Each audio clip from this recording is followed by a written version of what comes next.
छत्रपती शिवाजी महाराजांनी चेतवलेल्या स्वराज्याच्या अग्निकुंडामध्ये हसत हसत प्राणांची आहुती देणारे अनेक मावळे आणि सरदार होऊन गेले। अशातच एका रणभैरवाचं नाव अग्रक्रमाने घेतलं जातं, ते म्हणजे मुरारबाजी देशपांडे। छत्रपती शिवाजी महाराजांनी जेव्हा जावळीवरती हल्ला केला तेव्हा चंद्रराव मोरे यांच्या सैन्याकडून लढणाऱ्या या मुरारबाजींचं युद्ध कौशल्याचं शिवरायांना मोठं अप्रूप वाटलं। मुरारबाजी हे त्वेषाने लढत होते। त्यांचा पराक्रम पाहून दिलेर खानाने त्यांना मोगलांकडे येण्याचा सल्ला दिला आणि मोठी जहागिरीचंही आमिष दाखवलं।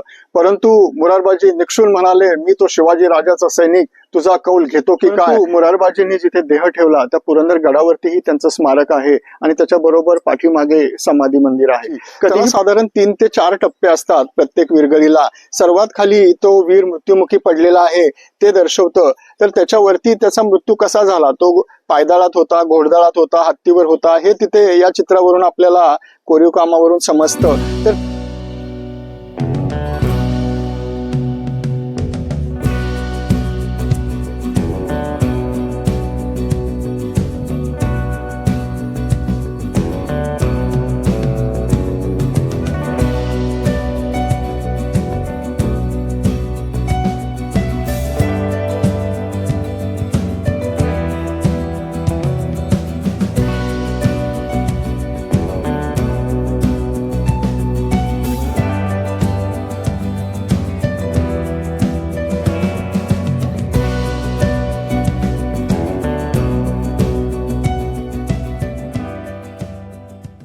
जय शिवराय मंडळी, डॉक्टर प्रसाद ट्रॅव्हलिंग या युट्यूब चॅनल मध्ये तुम्हा सर्वांचं पुन्हा एकदा स्वागत।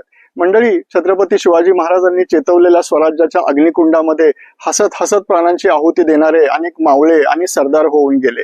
अशातच एका रणभैरवाचं नाव अग्रक्रमाने घेतलं जातं, ते म्हणजे मुरारबाजी देशपांडे।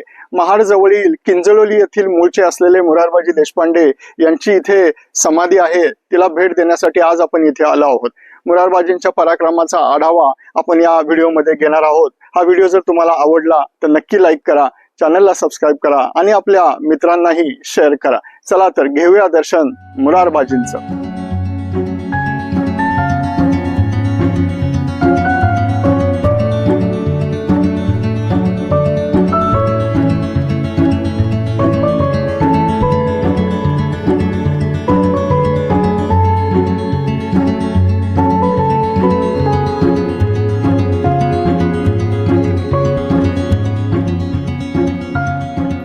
पुण्याहून किंजळोली येथे पोहोचण्यासाठी 2 मार्ग आहेत, ताम्हिणी घाट, माणगाव, महाड असा एक, आणि जर तुम्ही रायगड दर्शन करून इथे येणार असाल तर रायगड महाड रस्त्यावर रायगड खिंडीतून वळावे।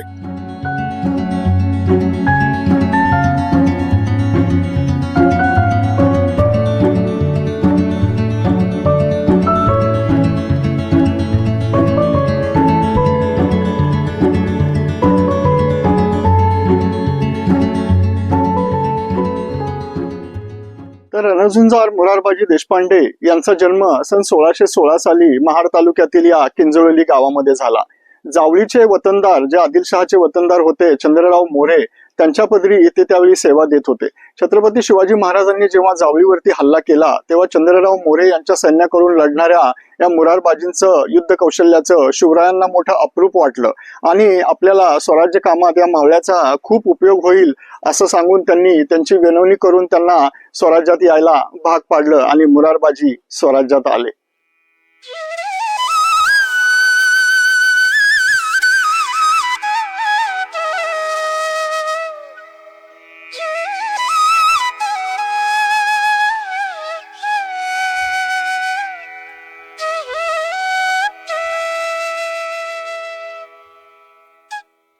सन 1665 मध्ये औरंगजेबाने मिर्झाराजे जयसिंग आणि दिलेर खान पठाण यांना 1.5 लाखाची फौज घेऊन स्वराज्यावरती सोडलं। स्वराज्यासाठी हे खूप मोठं संकट घोंगावत होतं आणि अशातच दिलेर खानाने पुरंदर किल्ल्यालाही वेढा घातला। शिवरायांनी मात्र आता स्वराज्याचे आपले निभाव लागणार नाही म्हणून त्यांनी मिर्झाराजे जयसिंगची भेट घेण्याचे ठरवले। पण ज्या दिवशी ते भेटणार होते त्याच दिवशी दिलेर खानाने पुरंदर माचीवरून बालेकिल्ल्यावरती हल्ला केला आणि तिथे मावळे संकटात आले. परंतु गडावरती मुरारबाजी देशपांडे होते, त्यांनी निवडक 700 मावळ्यांना सोबत घेतलं आणि बालेकिल्ला उतरून ते दिलेर खानाशी लढू लागले. परंतु याच्यामध्ये जवळजवळ अर्धे मराठा सैनिक हे मृत्युमुखी पडले. परंतु मुरारबाजी हे त्वेषाने लढत होते. त्यांचा पराक्रम पाहून दिलेर खानाने त्यांना मोगलांकडे येण्याचा सल्ला दिला आणि मोठी जहागिरीचंही आमिष दाखवलं. परंतु मुरारबाजी निक्षून म्हणाले, मी तो शिवाजी राजाचा सैनिक, तुझा कौल घेतो की काय. आणि त्या हातघाईच्या लढाईमध्ये शेवटी मुरारबाजींनी पुरंदर किल्ल्यावरती आपला देह ठेवला.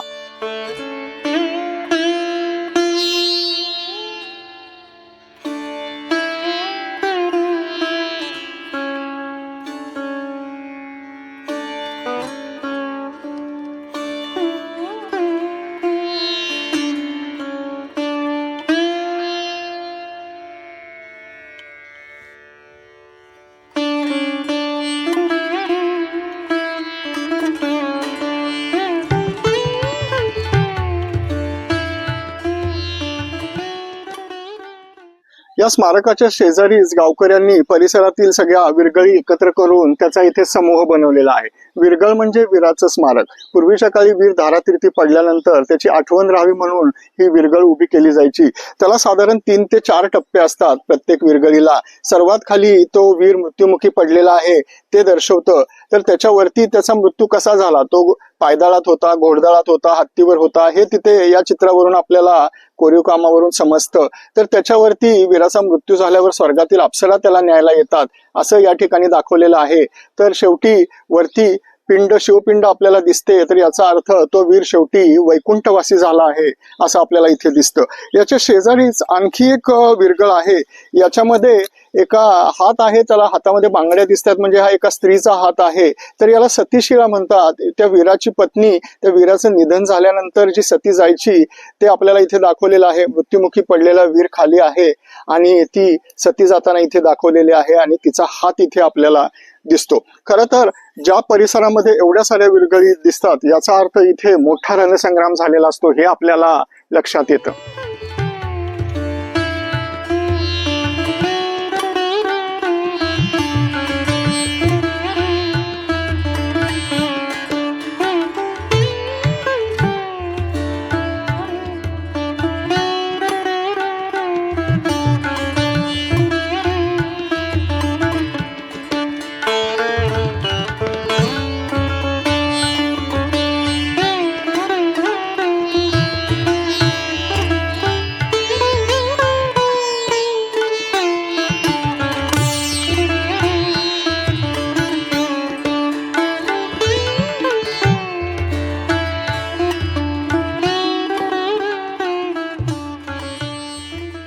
आज आपण किंजळोली येथे मुरारबाजी देशपांडे यांच्या समाधीचं दर्शन घेतलं. परंतु मुरारबाजींनी जिथे देह ठेवला त्या पुरंदर गडावरतीही त्यांचं स्मारक आहे आणि त्याच्या बरोबर पाठीमागे समाधी मंदिर आहे.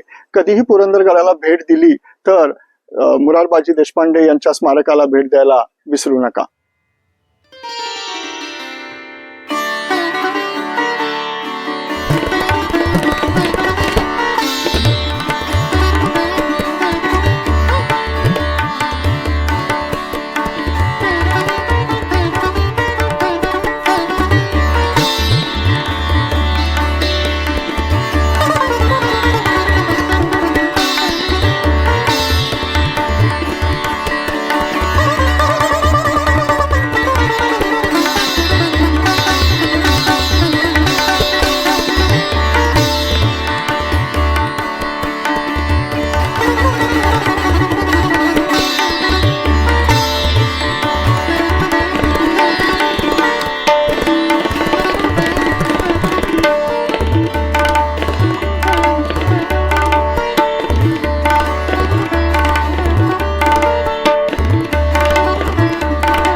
आपल्या पराक्रमाने मुघलांनाही भयभीत करणारे मुरारबाजी पुरंदरचे कालभैरव म्हणून अजरामर झाले.